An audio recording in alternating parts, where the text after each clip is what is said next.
Hello everyone, this is CA Ram Ahuja, a chartered accountant by profession and teacher by passion. Welcome you all to Students Lab guys.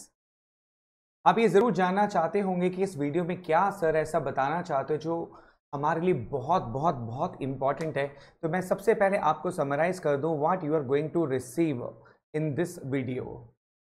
Number 1, we will discuss with you the syllabus of CBSE board examination term 1 for business study. It will be a detailed thorough discussion और जहां पर हम discuss करेंगे कौन कौन से topic है जो आपके टर्म 1 सिलेबस में आने वाले हैं और कौन कौन से टॉपिक हैं जो डिलीट कर दिए गए हैं जिस पर अब आपको फोकस करने की कोई भी ज़रूरत नहीं है। सबसे पहली बात।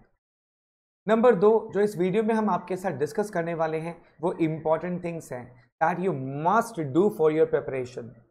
आप बोलोगे सर ये तो सारे ही करना है, इसमें मस्ट डू वाली कौन सी बात है सर, बोर्ड एग्जाम है सब करना पड़ेगा। नहीं, अब आपका जो पर्सपेक्टिव है वो चेंज हो जाएगा। अभी तक आप लोग प्रिपेयर कर रहे थे सब्जेक्टिव एग्जामिनेशन पैटर्न के हिसाब से, अब जब आपको ऑब्जेक्टिव टाइप पेपर के लिए प्रिपेयर करना है तो कौन कौन सी बातें हैं जो आपको ध्यान में रखनी है, किस अप्रोच से आपको पढ़ना है, वो अप्रोच मैं आपके साथ डिस्कस करने वाला हूं। These are called must do things that you need for your preparation for your term 1 examination guys.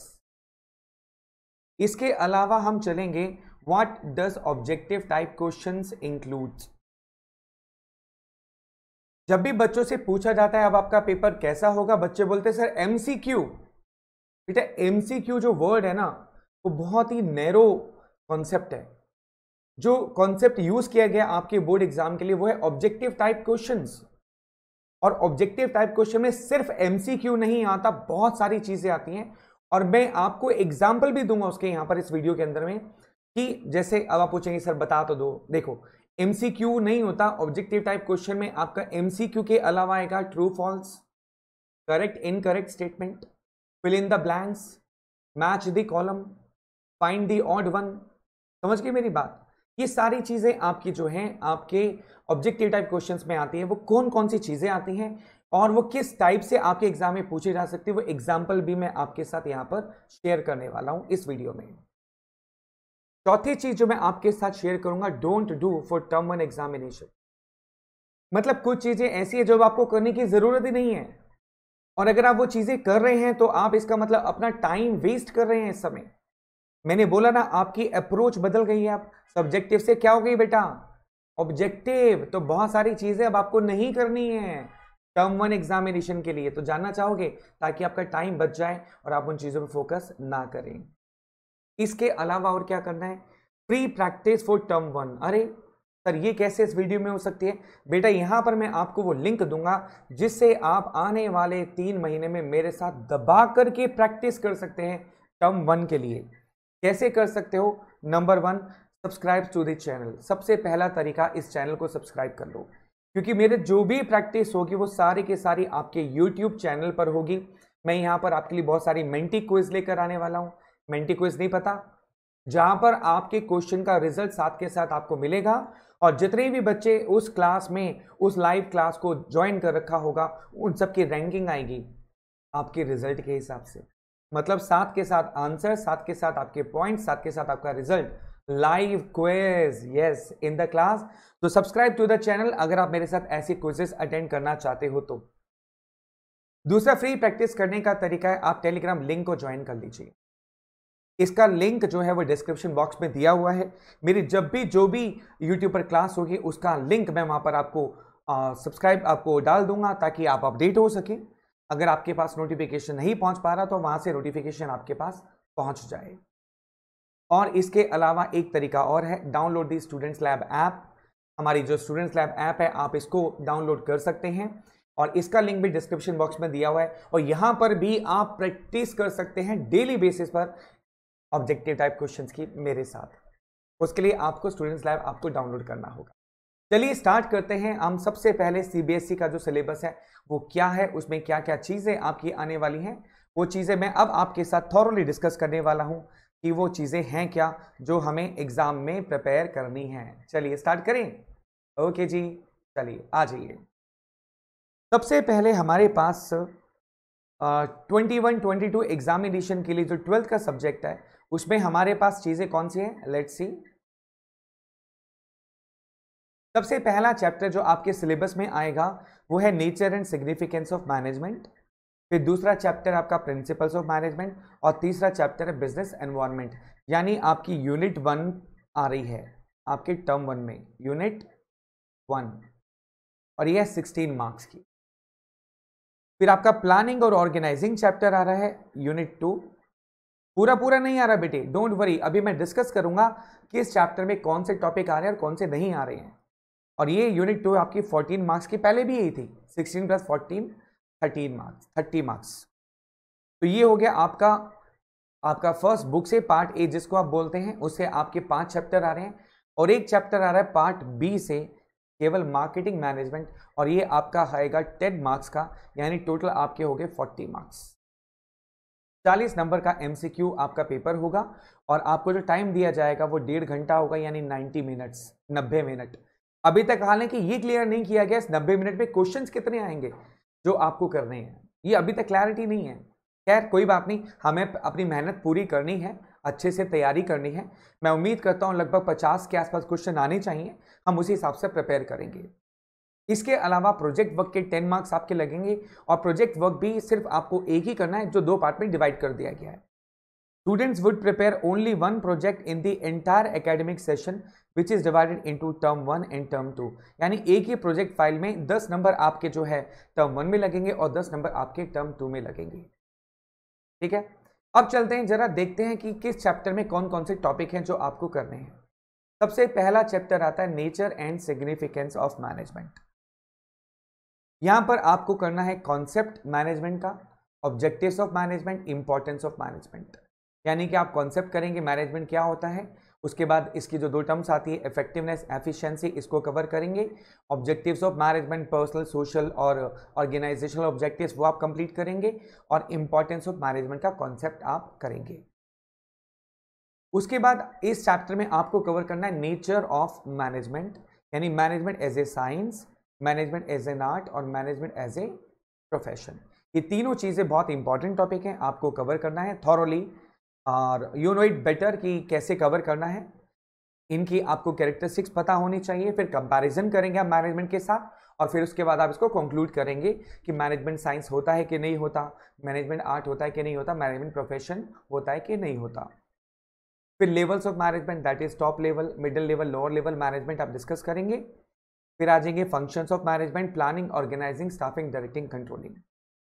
यहां पर एक बात आपको ध्यान रखनी है, क्या, देखिए अभी स्टाफिंग, डायरेक्टिंग, कंट्रोलिंग ये 3 चैप्टर आपके टर्म 1 में नहीं आ रहे हैं, है ना। अभी मैंने आपको बताया ऑर्गेनाइजिंग तक आ रहा है, लेकिन क्योंकि ये फंक्शंस ऑफ मैनेजमेंट में आते हैं तो उसकी डेफिनेशन जरूर कर लीजिएगा बेटा, डेफिनेशन जरूर कर लीजिएगा, क्योंकि इस फॉर्म में ये एग्जाम में पूछा जा सकता है। आप बोलेंगे सर स्टाफिंग, डायरेक्टिंग, कंट्रोलिंग तो टर्म 1 के कोर्स में था ही नहीं, तो क्वेश्चन कैसे पूछ लिया।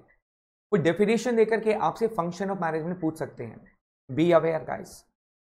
फिर कोऑर्डिनेशन कंसेप्ट, उसकी इंपॉर्टेंस आपको करना है, यानी कुल मिलाकर के चैप्टर 1 में कोई चेंज नहीं है। Nature and significance of management में कोई चेंज नहीं है, कोई एडिशन नहीं, कोई डिलीशन नहीं है, पूरा का पूरा सिलेबस आपके कोर्स में एज इट इज है, जो आप करते आ रहे हैं, जो अभी तक चलता आ रहा है। अब चलते हैं सेकेंड चैप्टर में, प्रिंसिपल्स ऑफ मैनेजमेंट। इसमें आपको प्रिंसिपल्स ऑफ मैनेजमेंट का कॉन्सेप्ट करना है और कॉन्सेप्ट इंक्लूड फीचर्स, ध्यान रखिएगा, फीचर्स की बात करें, नेचर की बात करें, इट इंक्लूड्स, हाँ जी, यानी nature of principles of management आपके सिलेबस में है। सिग्निफिकेंस यानी importance of principles of management आपके सिलेबस में है, आपको करना है। ठीक है, तो आपको कॉन्सेप्ट, सिग्निफिकेंस दोनों आपके सिलेबस में है। फिर आते हैं फियोल्स प्रिंसिपल, जो आपके 14 प्रिंसिपल्स हैं वो सारे हैं, डिस्कस करने हैं सारे। और टेलर के साइंटिफिक मैनेजमेंट के प्रिंसिपल्स, जो आपके 4 प्रिंसिपल्स हैं, और सारी टेक्निक्स आपके सिलेबस में है। इसका मतलब क्या हुआ कि almost there is no change. Second chapter में भी आपका कोई चेंज नहीं है, पूरा का पूरा सिलेबस में है, नो एडिशन नो डिलीशन। जितना आपका सिलेबस में था उतना अभी भी है, आपको पूरा करना है। फिर आते हैं बिजनेस एनवायरनमेंट के ऊपर। बिजनेस एनवायरनमेंट जो चैप्टर है आपका, उसमें कॉन्सेप्ट और इंपॉर्टेंस यानी कि उसकी फीचर्स और उसकी इंपॉर्टेंस आपको करना है। उसके बाद आता है dimension of business environment like economic, social, technological, political और लीगल। ये आपको करना है। यानी इसमें बहुत सारी चीजें अब हट गई आपकी। जैसे 1991 का रिफॉर्म था वो आपका, वो कट गया। ठीक है, एलपीजी की बात करें हम, वो कट गया। इम्पैक्ट की बात करें, इम्पैक्ट ऑफ एलपीजी, वो हट गया। और managers response to changing business environment, वो हट गया। मैनेजर्स रिस्पॉन्स जो था वो हट गया। और इसके अलावा डीमोनेटाइजेशन था, वो हट गया। यानी कुल मिलाकर के आपके थर्ड चैप्टर में से बहुत सारे टॉपिक बार हो गए। 1991 का रिफॉर्म, एलपीजी के definitions, impact of this 1991 reform, managers response to changing in business environment and demonetisation syllabus से बाहर। वाह, स्माइल आ गई, बड़ी देर बाद स्माइल आई आपके चेहरे पर। शुक्र है स्माइल आई तो सही। हाँ, डिलीशन पे स्माइल आ जाती है। फिर आता है प्लानिंग। प्लानिंग के अंदर में आपको कॉन्सेप्ट यानी फीचर्स ऑफ प्लानिंग करना है, इंपॉर्टेंस ऑफ प्लानिंग करना है, लिमिटेशन ऑफ प्लानिंग करना है और प्लानिंग प्रोसेस करना है, यानी steps of planning process, right. अब क्या नहीं करना जो इस सिलेबस में नहीं है, वो टाइप्स ऑफ प्लान। वाह, कितने खुश हैं बच्चे। और मैं आपको बता दूं, ये आपके लिए वाकई खुशखबरी है, क्योंकि टाइप्स ऑफ प्लान्स पे अगर एमसीक्यूज बनाए जाएं, ऑब्जेक्टिव टाइप क्वेश्चन बनाए जाए, काफी डिफिकल्ट है। तो यहां पर आपको फायदा हो गया, टाइप्स ऑफ प्लान्स हटा दिया गया है, तो आप बच गए इस मामले में। गुड। अब आते हैं नेक्स्ट चैप्टर ऑर्गेनाइजिंग के अंदर में।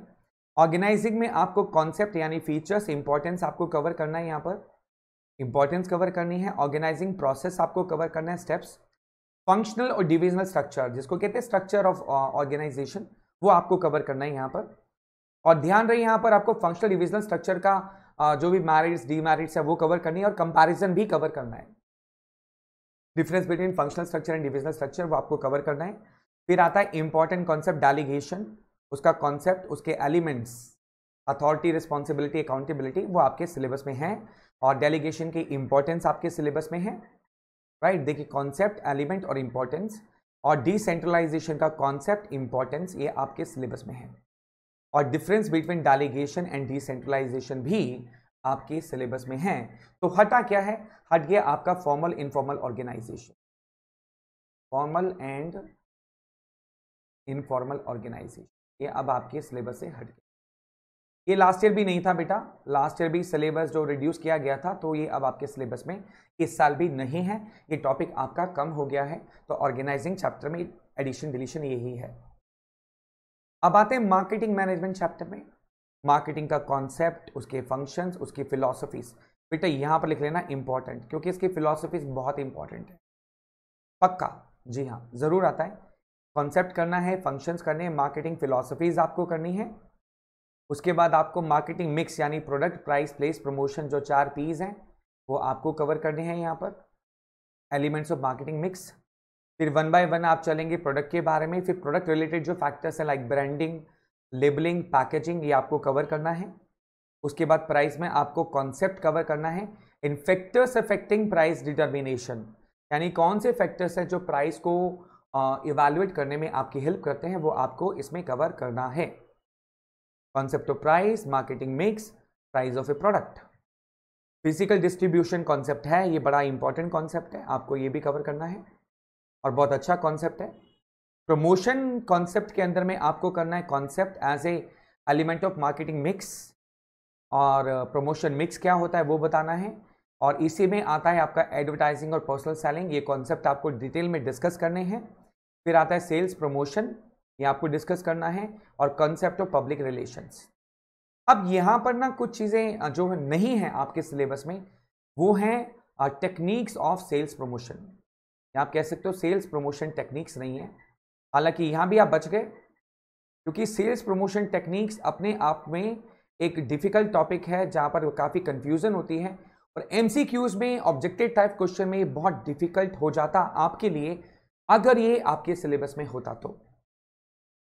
पब्लिक रिलेशन का सिर्फ कॉन्सेप्ट आपको करना है, इसके मैरिट्स आपको कवर नहीं करने हैं, सिर्फ जो रोल ऑफ पब्लिक रिलेशंस है वो आपको कवर करना है। छोटा सा टॉपिक है, मतलब ये हो गया अब आपका कॉन्सेप्ट कि आपको क्या क्या कवर करना है गाइस, और क्या क्या नहीं कवर करना।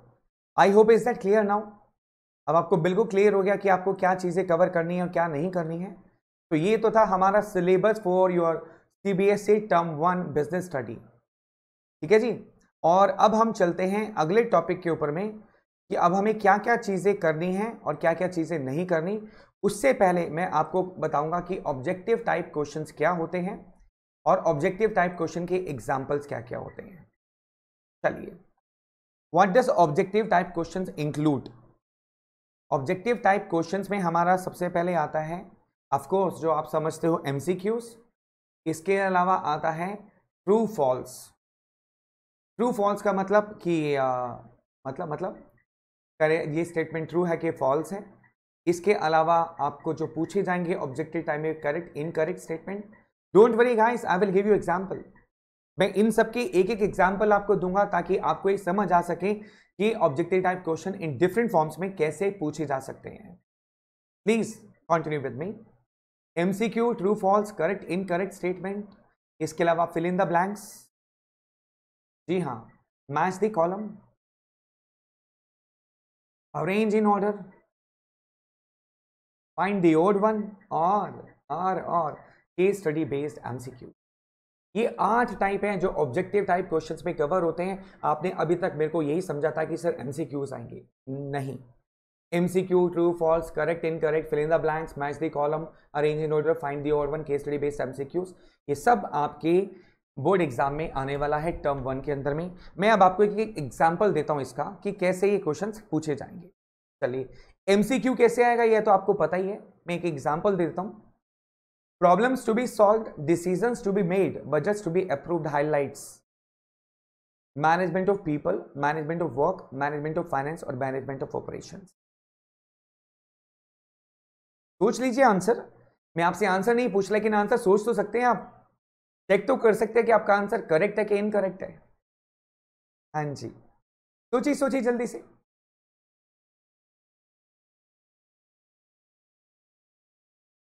अब आप सोच रहे होंगे सर ये क्वेश्चन कैसे आ गया। मैं एक बात यहां पर रिपीट कर दूं बेटा, मैंने कहा था आपकी अप्रोच अब बदल जानी चाहिए अपने बोर्ड एग्जाम के लिए, राइट। तो बोर्ड एग्जाम के लिए अप्रोच में ध्यान रखिएगा, अब बाल की खाल निकालनी है आपको। पहले क्या था, मल्टी डायमेंशनल आप याद करते थे कैरेक्टरिस्टिक्स ऑफ मैनेजमेंट। 3 डायमेंशन होती हैं, management of work, management of people, management of operations, खत्म। लेकिन अब उसमें डिफरेंस आपको मालूम होना चाहिए, तभी आप इसका आंसर दे पाएंगे। देखा, मैनेजमेंट ऑफ वर्क। और जब तक आपको ये पता नहीं होगा कि management of people, management of work, management of operation में क्या फर्क है, तब तक आप इसको सॉल्व नहीं कर पाएंगे। अब आते हैं एनसीईआरटी एग्जाम्पल। आपको एनसीईआरटी एग्जाम्पल पे भी फोकस करना है सर। जी हां, मैंने कहा था आपकी अप्रोच अब बदल जाएगी सर। जैसे ये क्वेश्चन आपके एग्जाम्पल से दिया हुआ है, identify the industrial category of HCL enterprises. बताइए जी आंसर क्या होगा, सोचिए। Is it power and energy, fast moving consumable goods, automobiles और information technology. Identify the industrial category of HCL enterprise.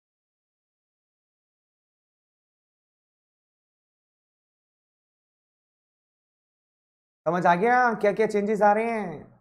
अरे हे, जी हाँ, information technology is the correct answer. So you have to focus on NCERT example also. एक और मैं आपको example देता हूं, फिल इन द ब्लैंक्स किस तरीके से पूछे जा सकते हैं। Dash in management is concerned with doing the right task, completing activities and achieving goals. It is concerned with the end result. Your options are efficiency, process, effectiveness और none of the above। सोचिए जरा सोचिए, correct answer क्या होना चाहिए। Dash in the management is concerned with doing the right task, completing activities and achieving goals. It is concerned with the end result।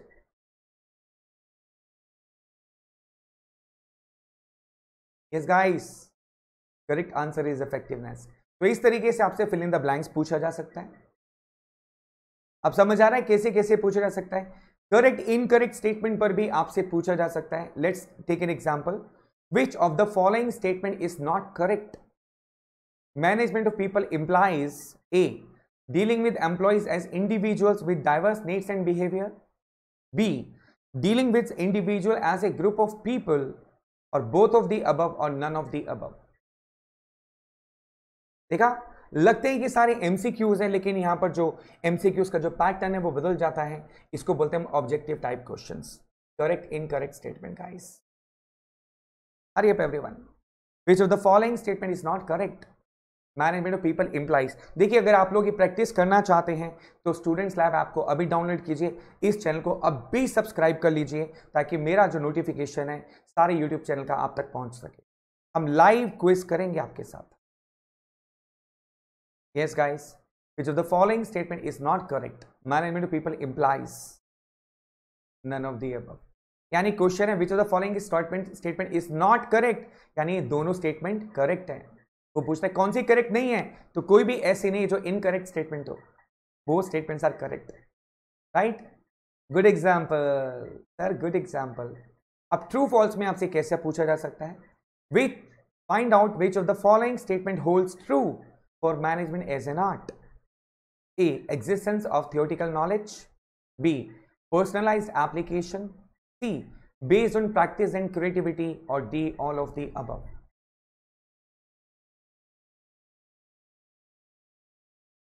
Find out which of the following statement holds true for management as an art.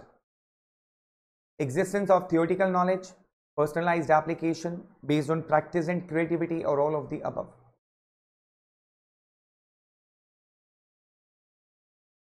The correct answer is all of the above. All the statements hold true for management as an art. तो इस तरीके से आपसे true and false पूछा जा सकता है। फिर आता है अरेंज इन ऑर्डर। मैंने आपसे कहा था स्टेप्स पूछे जा सकते हैं, तो rearrange the steps of planning process.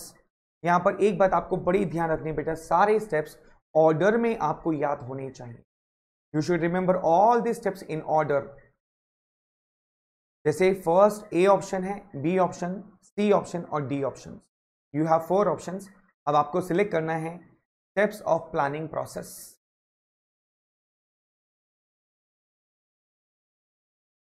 कौन सा स्टेप पहले आएगा, कौन सा उसके बाद आएगा, फिर उसके बाद कौन सा आएगा और कौन सा लास्ट स्टेटमेंट है, यानी लास्ट स्टेप है प्रोसेस ऑफ प्लानिंग का। गाइस, मैं आपको टेस्ट नहीं करना चाह रहा, बट मैं चाहता हूं कि आपको ये जरूर मालूम हो जाए कि किस टाइप के क्वेश्चन आपसे पूछे जा सकते हैं। तो ये है इसका स्टेप्स ऑफ प्लानिंग प्रोसेस। सबसे पहले सेकंड स्टेप आएगा इवैल्यूएटिंग ऑल्टरनेटिव्स, फिर आएगा ऑल्टरनेटिव सिलेक्शन, फिर आएगा इंप्लीमेंटेशन ऑफ प्लान और लास्ट में आएगा फॉलो अप एक्शन। फिर आता है मैच द फॉलोइंग, यानी यहां पर आपको 4 ऑप्शन दी गई हैं ABCD में, और उसके सामने 4 पॉइंट्स है आपको, और उसमें आपको मैच करना है कि टेक्निक्स किसको बोलते हैं, प्रिंसिपल्स किसको बोलते हैं, वैल्यूज का मतलब क्या होता है और गाइडलाइंस का मतलब क्या होता है। बचपन में बहुत किए हैं आपने मैच दी कॉलम, मुझे मालूम है, यहां पर करिए ना, तब आएगा मजा। तो चलिए ऑप्शंस दे देते हैं आपको।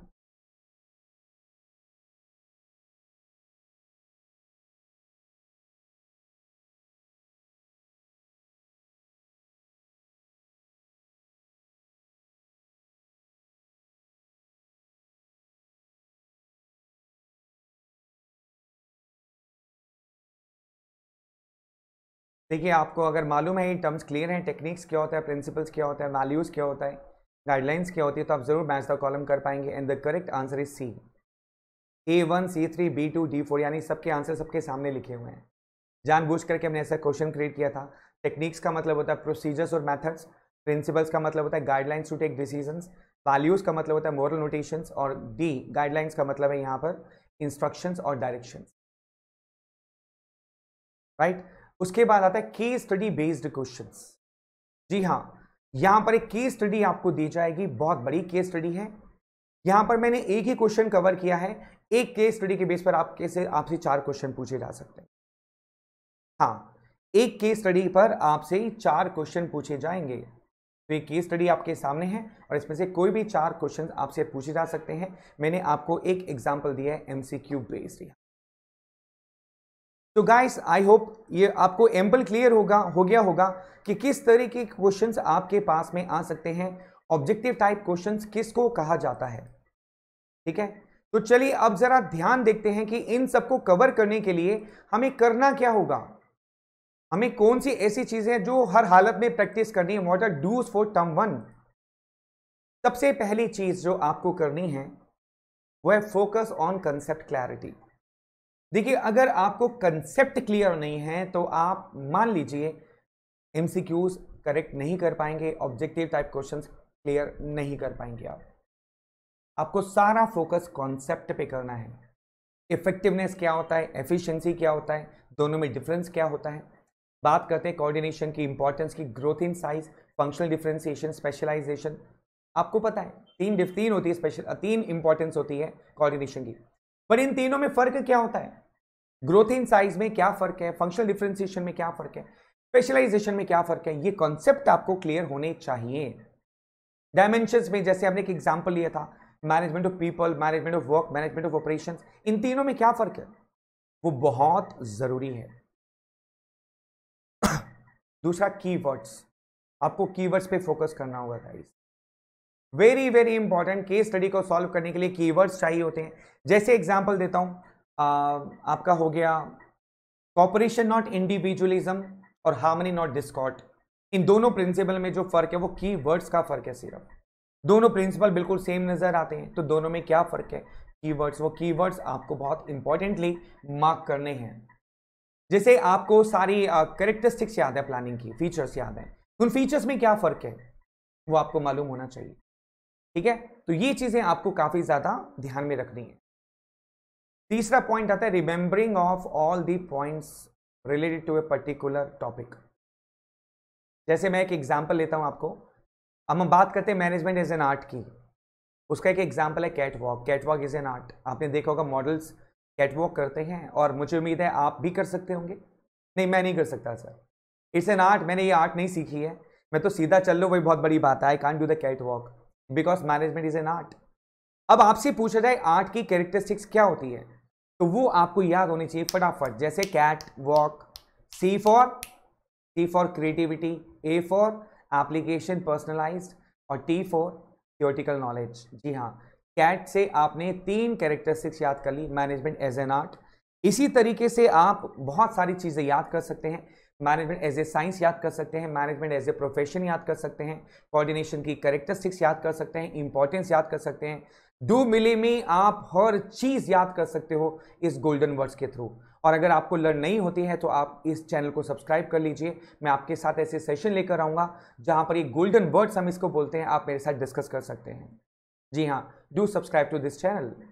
जैसे साइंस के लिए गोल्डन वर्ड है UPS, universal validity, principles based on experimentation, और सिस्टमेटाइज बॉडी ऑफ नॉलेज।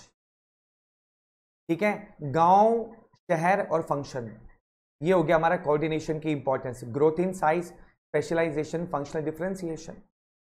और अगर आपको कोऑर्डिनेशन की कैरेक्टरिस्टिक्स याद करनी है तो आप एक गोल्डन वर्ड यूज कर सकते हैं, priced. Pervasive responsibility of all the managers, integrates group efforts, continuous, ensures unity of action and deliberate function. Right? तो इस तरीके से आप पूरे के पूरे ये गोल्डन वर्ड्स आपको याद होने चाहिए, तभी आप एमसीक्यूज को, ऑब्जेक्टिव टाइप क्वेश्चंस को बहुत इजीली सॉल्व कर पाएंगे। नेक्स्ट पॉइंट जो आपको फोकस करना है वो डिफरेंस बिटवीन द पॉइंट्स। इसके लिए हमने भी एग्जांपल लिया था मल्टी डायमेंशनल का भी, मैंने एक आपको क्वेश्चन भी दिखाया था मल्टी डायमेंशन का। जो कैरेक्टरिस्टिक्स ऑफ मैनेजमेंट है, 3 डायमेंशंस होती है, management of people, management of work and management of operation. इन तीनों में क्या फर्क है, तो ये डिफरेंस आपको समझ में आना बहुत बहुत बहुत जरूरी है, नहीं तो आप ऑब्जेक्टिव टाइप क्वेश्चंस को इजीली सॉल्व नहीं कर पाएंगे गाइस। नेक्स्ट पॉइंट आता है सबसे इंपॉर्टेंट, प्रैक्टिस प्रैक्टिस प्रैक्टिस। देखिए मेरे हिसाब से ऑब्जेक्टिव टाइप क्वेश्चन की जो मिनिमम क्वेश्चन आपको प्रैक्टिस करने चाहिए, मैक्सिमम आपके ऊपर है। आपके 6 चैप्टर हैं जो आपके टर्म 1 में आ रहे हैं, आपको मिनिमम 600 एमसीक्यूज तो करने ही चाहिए मिनिमम। मैक्सिमम आप 1000 करें, 1200 करें, 1500 करें, इट्स अप टू यू, लेकिन मेरे हिसाब से मिनिमम 600 एमसीक्यूज आपको करने चाहिए। जी हाँ, हम इस क्लास में, हम यूट्यूब चैनल पे आपके साथ मेंटी क्विज करेंगे, ये सारे क्वेश्चंस आपके साथ लाइव करने वाले हम लोग। सॉल्यूशन चाहिए, subscribe to the channel, simple. तभी तो आपके पास नोटिफिकेशन पहुंचेगा, तभी तो आप लाइव क्लास ज्वाइन करेंगे मेरे साथ, राइट? जी हाँ, एनी अदर क्वेरी गाइस, आपको कोई और क्वेरीज है तो आप डेफिनेटली मेरे साथ उस क्वेरी को सॉल्व कर सकते हैं, नीचे दिए कमेंट बॉक्स में डाल सकते हैं आप। जी हाँ, कमेंट बॉक्स में आप डाल सकते हैं इन चीज़ों को। अभी एक टॉपिक रह गया, आपको क्या नहीं करना, एक उस टॉपिक पर हम डिस्कस कर लेते हैं छोटा सा, क्योंकि करना तो इंपॉर्टेंट है, क्या नहीं करना ये भी हमें जान लेना बहुत ज़रूरी है कि अब आपको क्या नहीं करना गाइस। चलिए, क्या नहीं करना चाहिए आपको, let's come to this point. सबसे पहला टॉपिक आता है जो आपको नहीं करना चाहिए, don't remember the long answers. ये क्रैमिंग छोड़ दो, सब्जेक्टिव टाइप पेपर नहीं है, क्रैमिंग छोड़ दो बेटा। अब आपको रेक्टिफिकेशन नहीं करना, लंबे लंबे आंसर्स याद नहीं करने, कॉन्सेप्ट क्लियर होना चाहिए। दूसरी चीज, no need to improve explanation power. देखिए, सब्जेक्टिव टेस्ट पेपर में आपकी एक्सप्लेनेशन पावर बहुत मायने रखती है, बहुत, लेकिन क्योंकि अभी ऑब्जेक्टिव टाइप पेपर होना है तो आपको सब्जेक्टिव टाइप यानी कि आपको एक्सप्लेनेशन पावर को इंक्रीज करने की जरूरत बिल्कुल नहीं है। बच गए, बल्ले बल्ले। हाँ, और तीसरा पॉइंट जो आपको करना है, focus not required for presentation skills. देखिए, सब्जेक्टिव पेपर में हम बहुत फोकस करते हैं कि आपके प्रेजेंटेशन स्किल्स काफी अच्छे होने चाहिए, लेकिन यहां पर अब आपको प्रेजेंटेशन स्किल्स को इंप्रूव करने की जरूरत बिल्कुल नहीं है, क्योंकि आपका ऑब्जेक्टिव टाइप पेपर होने वाला है टर्म 1 के लिए। तो आपको उन सारी बातों पे फोकस करना है जो हमने आपके साथ डिस्कस की हैं। इन शॉर्ट गाइस, मैं आपको फिर बोलूंगा, if you want to do the practice, subscribe to the channel now, download the app और join this Telegram group mention in the description box. I hope ये वीडियो आपको पसंद आई होगी। अगर आपको ये वीडियो पसंद आई है तो इस चैनल को सब्सक्राइब करें, लाइक करें, कमेंट जरूर करें। मैं आपके कमेंट का इंतजार करूंगा। Thank you so much everyone for watching this video. Thank you guys, take care guys, wish you all the best for your upcoming exams. Take care guys, bye bye.